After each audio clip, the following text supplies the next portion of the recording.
All right, live from Pennsylvania. Take it away, Natalie. Hello, my name is Natalie Artman, and today I'm defending my thesis, Knowledge, Attitude, and Behaviors, a study on support of immigration by urban, suburban, and rural males and females within the United States. Today I'll be looking at the various topics within my literature review, the purpose of this study, my empirical questions and hypotheses, the demographics of my participants, the methodology, the results that I found in my study, and the conclusions, which includes implications and recommendations for further research. I had 5 sections in my literature review, the first of which looked at immigration statistics. So in the United States, over 40 million people have been born in a different country and come to the U.S. The U.S. continues to become more racially and ethnically diverse, and immigrants who are coming into the country tend to be concentrated more in cities of major metropolitan areas and suburbs than in rural communities. When looking at region, we see a significant amount of diversity in urban areas than in rural areas, and urban communities tend to put a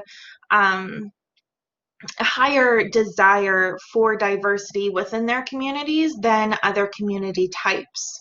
Urban communities tend to be more pro-immigrant, and of course, because of these different things, Americans in urban and rural communities have vastly different views on social and political topics, including immigration.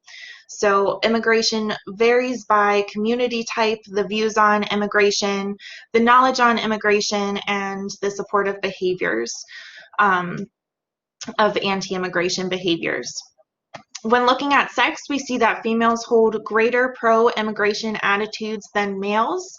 Females also tend to be less hostile towards minorities than males do. A large number of studies have found that males are more expressive of their opposition to immigrants than females are. Also in my literature review, I have presidential influence. So the President of the United States continually refers to immigrants as others, a strain on the economy, a burden to the American people, a threat to the nation's beliefs, culture. There's continually sharing misinformation and use of derogatory labels of immigrants who are either within the country currently or trying to enter the country. And research in prior studies has found that there is a statistical increase in negative attitudes towards immigrants and immigration following President Trump's speeches. With anti-immigration in America, we see that over 26% of all Americans agree that immigrants steal jobs and are a strain to the society and welfare in America. While this is not true, there's also the belief that immigrants are to blame for crimes in their communities, despite the findings that cities with immigrants often tend to be safer and lower crime rates, especially a lower homicide risk. And lastly, over 60% of Americans express concern about the country's culture and economy being threatened by immigrants, specifically what's typically American values. They see that as a threat. The purpose of the study was to find if a particular location of residence influences knowledge on immigration, immigration attitudes, and support of anti-immigration behaviors, and if a particular sex exhibits poor knowledge on immigration, negative attitudes towards immigration, and more supportive anti-immigration behaviors than the other. The purpose of these studies is formed from prior research, creating more of an interest in exploring this area and the relations between the two. There were 3 main empirical questions that I had.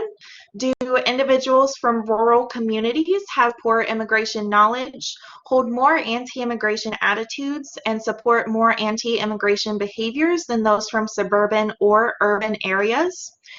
Do individuals from suburban areas have poor immigration knowledge, hold more anti-immigration attitudes, and support more anti-immigration behaviors than those from urban areas? And do males have poor knowledge, more supportive anti-immigration behaviors, and more anti-immigration attitudes than females? Creates two hypotheses. Individuals from rural areas will have the lowest levels of knowledge on immigration, more anti-immigrant attitudes, and be more supportive of anti-immigrant behaviors. And males will have the poorest levels of knowledge on immigration, more anti-immigration attitudes, and be the most supportive of anti-immigration behaviors. This was a 2x3 factorial between subjects non-repeated measures design examining the sex of participants and location of residency. So we have males and females from urban areas, males and females from suburban areas, and males and females from rural areas. My independent variables were the location, urban, suburban, or rural, and the sex of participants, male or female. Dependent variables were the knowledge on immigration statistics, the views on immigration, perception of immigrants, and the strength of support of anti-immigrant behaviors of others. This included harassment, vandalism, using derogatory names, etc. My operational definition for immigrants was individuals living in the United States legally with visas, refugees, or asylum seekers. This definition did not apply to questions that specifically used the term illegal immigrants. Residence type, urban was a large metropolitan area or major city. Suburban was a community with a population smaller than that of a major city, and rural was an area distant from a major metropolitan area with a small population. Knowledge, how knowledgeable participants were on immigration policies and statistics. Attitudes, how strongly, positively, or negatively the participants felt towards immigration or immigrants. And the behaviors, the support of or use of derogatory names, vandalism, harassment, etc. So I had 150 participants in this study. It was fairly even with 74 males and 76 females. I had 23 urban males, 24 urban females, 24 rural males, and 24 rural females, and 27 suburban males, 20 suburban females. I did have to remove 90 participants from the analysis due to incomplete data and incorrect surveys having been distributed.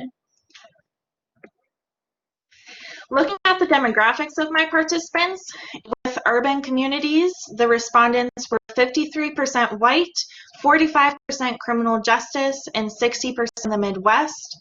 With the suburban respondents, 73% identified as white, 47% identified as criminal justice majors, and 89% identified from the Midwest. And with rural respondents, 85% white, 58% criminal justice, and 92% from the Midwest. It's just interesting to note that as we go from a major metropolitan urban community outside rural, we see that the number of white respondents increases, the number of other races decreases, and the amount that identify as being from the Midwest or majoring in criminal justice increases as we move out from a major metropolitan area. My procedures in the study, and participants were informed of the topic and the purpose of search. They were given a consent form and a folder with the questionnaire. They were told to review the consent form and sign only if they understood the information. The consent form was collected and kept separate from the questionnaire. Participants were asked to complete the questionnaire, but they were informed that they could stop at any time.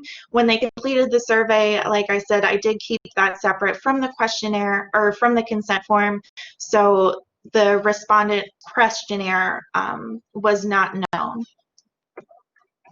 I used consent forms and questionnaires to collect the data, and to analyze my data, I used both Excel and SPSS. My materials, my knowledge scale, it was 9 true or false questions looking at statistics, information regarding immigrants in the United States. So who has lawful status, how much are undocumented, how many receive benefits, those type of things. My attitude scale, it was 14 questions. I'm only showing 7 here, but there was 14 questions, 13 of which were the strongly agree to strongly disagree scale. This looked at views that you might have. So immigrants are a threat to our country, immigrants commit crimes against Americans, immigrants shouldn't be allowed in the United States, immigrants impact American values. And then number 14 was just an overall, how do you feel about immigration in the United States? And the last section was my behavior scale. It was 6 questions of strongly supporting a behavior to strongly disapproving of a behavior. And these behaviors include spitting on someone, using derogatory remarks, referencing somebody by the color of their skin or those types of people, support of an anti-immigration rally, support of telling an immigrant to speak English. These were just a couple examples of true encounters that people have had within the United States. Statistical analysis, my mean scores were comprised for actual knowledge, attitude, and behavior. The knowledge rating, it was a 1 through 5 score where participants answered how they felt, how knowledgeable they were on immigration statistics. 1 was extremely knowledgeable, 5 was extremely unknowledgeable. Actual knowledge was that 0 to 9 score from that 9 question true or false scale. 0 score would be extremely unknowledgeable and 9 would be extremely knowledgeable. For an attitude scale, the total possible score would have been 13 to 78. 13 was extremely anti-immigrant in attitudes, and 78 was extremely pro-immigrant. I also, out of the total attitude score, I pulled the questions that specifically were pro-immigrant and the questions that were specifically anti-immigrant, and I did mean scores for those and analyzed those as well. And then for my behavior scale, a 6 to 30 point score, with 6 being extremely supportive of anti-immigration behaviors and 30 being extremely disapproving. I did multiple univariate analysis of variances, and multiple statistically significant findings were found. This is looking at the self-knowledge rating. We see here that the low score means respondents thought themselves to have high knowledge, and males reported themselves to be more knowledgeable on immigration statistics and practices than females as a whole. Again, with the self-knowledge scale, we see a statistically significant finding with suburban males thinking themselves to have high knowledge on immigration statistics and practices than suburban females. And with self-knowledge rating of suburban males and urban females, there is a statistically significant difference. Suburban males thinking themselves to be more knowledgeable than urban females did. When looking at the actual knowledge scores, there were no significant findings found. So any pairing that I did for sex and residence type or themselves individually, I didn't find any statistically significant findings. Excuse me.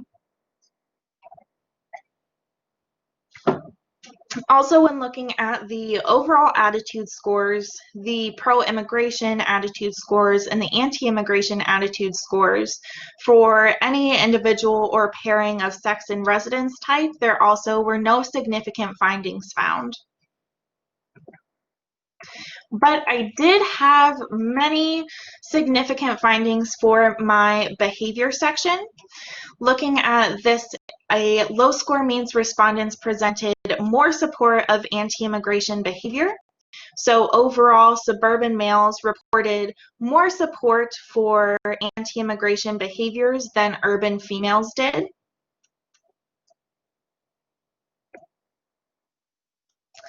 This result was not yet significant. Its alpha level was 0.058. We see here that suburban males were almost statistically significant in their support for anti-immigration behaviors than suburban females were. I looked specifically at the questions in the behavior scale. Question 4 was support of anti-immigration rallies, and there is actually 6 statistically significant findings when looking at the responses to this specific question. So, suburban males were statistically more supportive of anti-immigration rallies than urban females. Suburban males, again, were more supportive than suburban females. Rural males were more supportive of anti-immigration rallies than urban females. Rural males were more supportive than suburban females. Rural females were statistically more supportive of anti-immigration rallies than urban females. And lastly, rural females statistically more supportive of anti-immigration rallies than suburban females were. I think it's interesting to note that rural females, suburban males, and rural males all had relatively around the same mean score, and suburban females and urban females had relatively the same mean score as well. Looking at question 6, which was the scenario of a store clerk telling a Mexican man that he needs to speak English, there were a few statistically significant findings in this question's responses. So suburban males were statistically more supportive of the store clerk telling the man to speak English than urban females were. Rural males were more supportive of this behavior than urban females were. And rural females were more supportive of the store clerk telling a Mexican man to speak English than urban females were. We can see that out of all of the groups, urban females were more opposed to this behavior than any of the other groupings. In most regards, the findings from this analysis supported prior studies. So males thinking themselves to be more knowledgeable than females, males being more supportive of anti-immigration behavior than females, and urban community respondents being less supportive of anti-immigration behaviors than other communities. These were all findings that support prior studies. What was that males were more opposed to immigrants and urban communities were more receptive of immigrants. However, there were some interesting findings, not conclusive with previous findings. So while male respondents in previous findings were the ones who demonstrated more anti-immigration knowledge, attitudes, behaviors, in my finding, it was suburban males who demonstrated more anti-immigration knowledge, attitudes, and behaviors. Other findings, it was rural males who were the most anti-immigrant, but in my study's findings, it was the suburban male respondents. Looking at my study specifically, again, males, specifically the suburban males, believed themselves to be more knowledgeable than any other sex and residence type pairing. There were no statistically significant results regarding immigration attitudes, which may be due to other factors that were not accounted for, and we'll get to that in my limitations. Males, again specifically suburban males, were overall more supportive of anti-immigration behaviors than any other sex residence type pairing. And overall, males were more supportive of anti-immigration rallies than females were. Rural respondents were more supportive of anti-immigration rallies than those from urban or suburban communities. And those not from urban areas, such as males from rural communities, were more supportive of store clerks telling Mexican customers to speak English. My hypotheses, one was supported, one was not. My hypothesis that individuals from rural areas will have the lowest knowledge and most anti-immigration attitudes and behaviors was not supported, as in my study it was the suburban respondents who had the poorest levels and highest anti-immigration support. However, my hypothesis that males would have the poorest levels of knowledge on immigration, overall worst immigration attitudes and behaviors was supported in my findings. There were a few limitations in this study. It was a small sample size, only 150 participants that I had, the limited sample demographics. So all of my participants were college students at a private Midwestern university, and many of the programs at that university focused on business or criminal justice, which could have influenced the answers. Misunderstanding of definitions. I did have a couple of participants ask for clarification on how urban, rural, and suburban areas was defined. So possibly simpler language should be used in the future questionnaires to help clarify what these definitions are. And the last limitation I had was survey length. So I had 3 sections in my survey, and it did take a bit of time to read through and answer the questions. So engagement in the survey decreased as participants went through the questionnaire. There were 2 implications that I believe could be had from these findings: targeted education and help guiding placement of immigrants.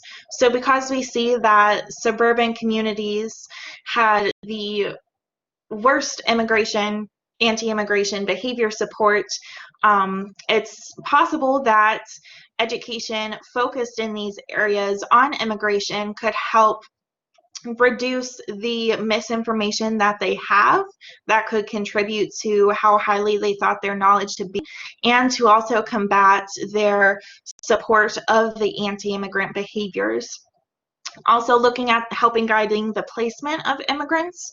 So we know that immigrants coming into the United States tend to reside in major metropolitan areas, but they also go into suburban areas as well. So knowing that the suburban communities focused on in my study were very anti-immigrant in their supportive behaviors, it could be helpful to know where it would be safe or supportive for immigrants to reside in. Recommendations for further research. Large-scale research would be very beneficial across the country. This was a very small and specified demographic, so looking further into the area of residence and sex should be taken at a large scale.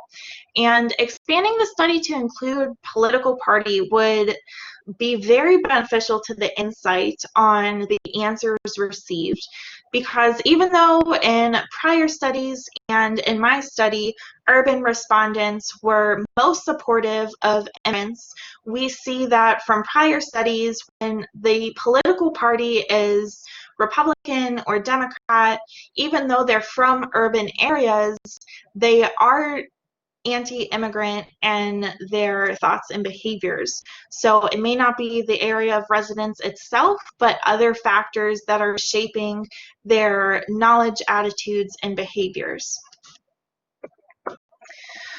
Including the influence of media, so television, radio, social media, online news articles. There's mass amounts of information, discussions, opinions, both true and false, floating through all of these different media forms. So then have a very significant impact on individuals' views and understanding of immigration, depending on which form of media they're getting this information from and how reliable this information is. Including a span of ages so that large-scale research would be really beneficial because older individuals may have experienced a lot more historical and political events that are shaping their views rather than college students who are kind of coming into their own opinions, getting out of the communities that they were raised in most of the time. So the experiences that continue to build and shape who an individual is could influence as time goes on in their lives.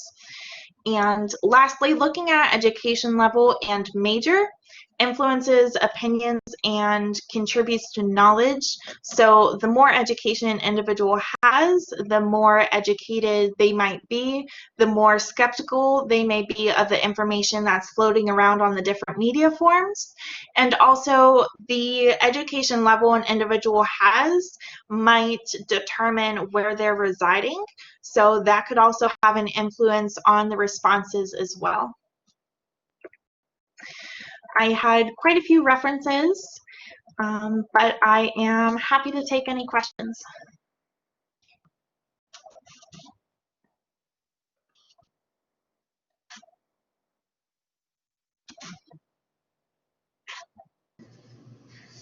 Well done, Natalie. Well done. Thank you. Any questions for Natalie? What I was thinking as you were going through the presentation, about exposure, right? So we're kind of presuming that people who live in urban areas are more likely to be in contact with immigrants as opposed to people in rural areas. That's an interesting idea for future research to ask a question about what experience do you have with immigrants in where you live. Yeah, that's a very good point and something that I think would be very beneficial to know. Like how you were saying, it's presumed that living in the urban communities where these individuals tend to migrate to, it's assumed that they have that interaction. The only downside I see is, do these individuals know what their interaction with immigrants is? Yeah. So overall, I know you gave us the findings on differences in knowledge, but overall, how would you characterize people's knowledge? Was it relatively high? Was it poor? It was fairly between medium and high. So I believe the average score was around like a 6 or 7.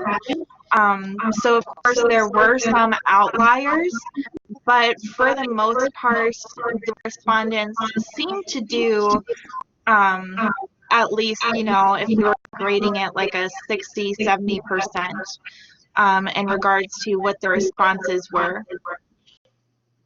How did you feel about the fact that the guys thought they knew more than they actually did? Well, based on the previous findings, it wasn't a surprise, but you still can't help the fact that you're surprised when saying, okay, all of these male respondents that I'm analyzing the data for think themselves to be very knowledgeable on this topic. And do they really have anything to back up their claim for this knowledge? Yeah, that's always a thing. Yeah. Yeah. Any other questions? No questions from the group? Look at that.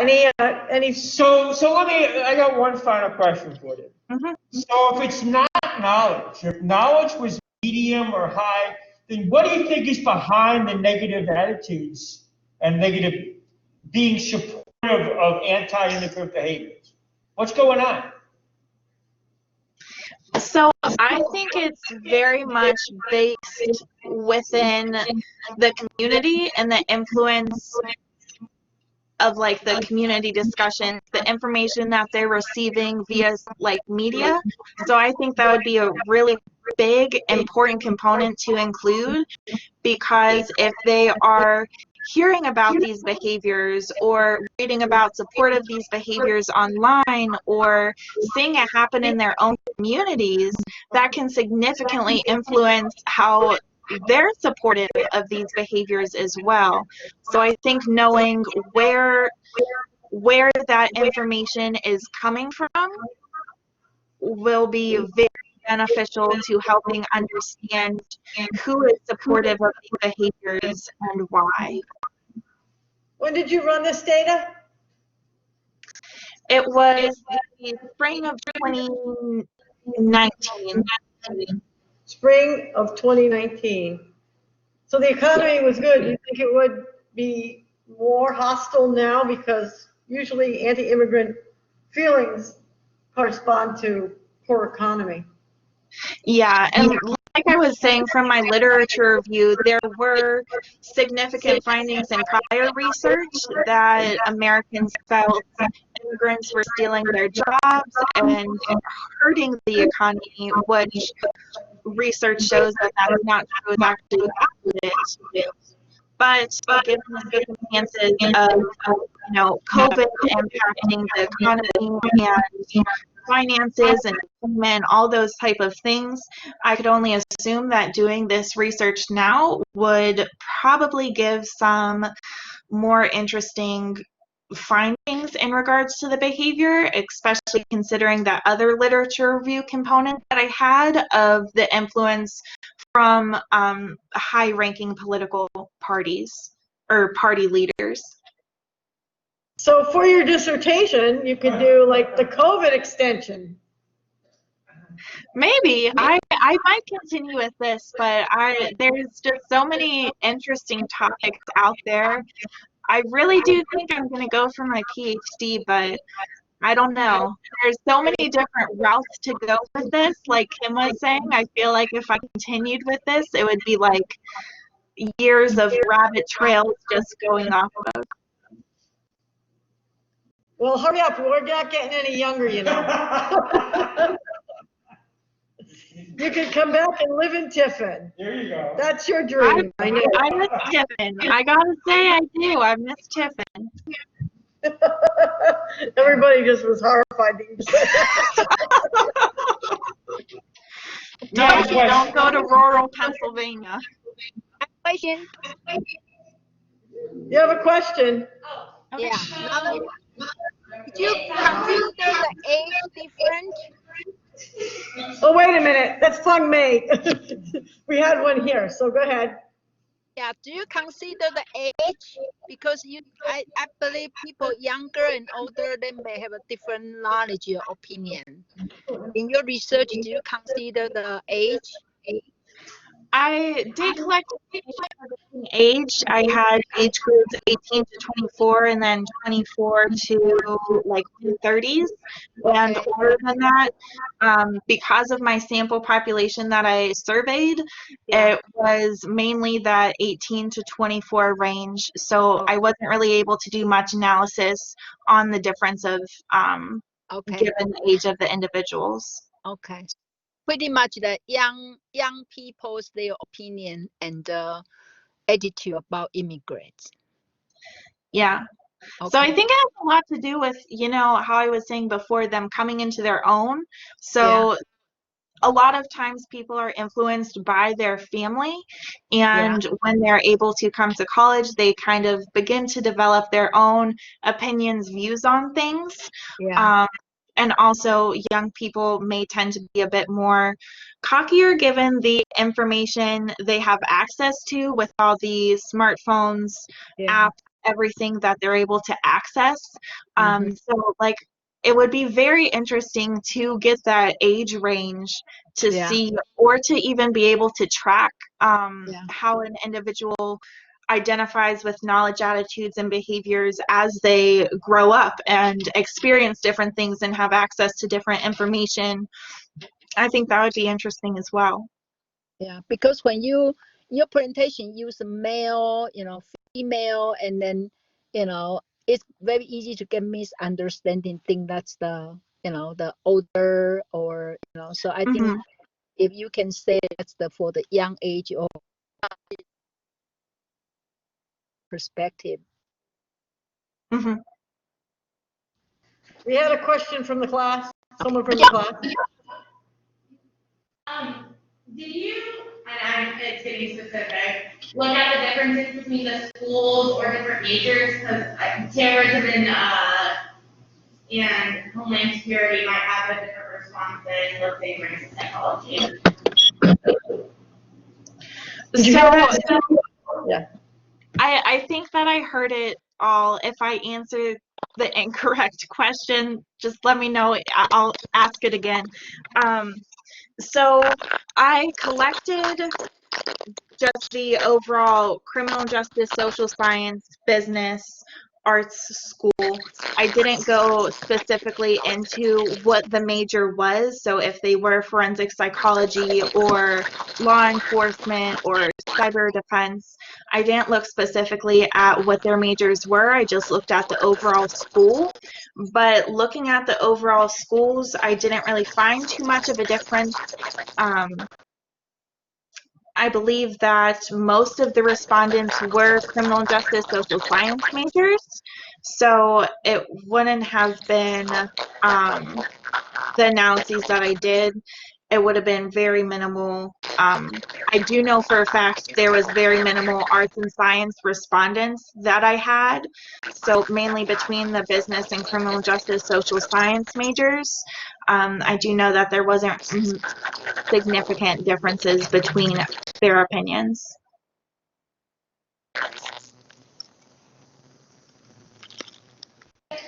She said thank you.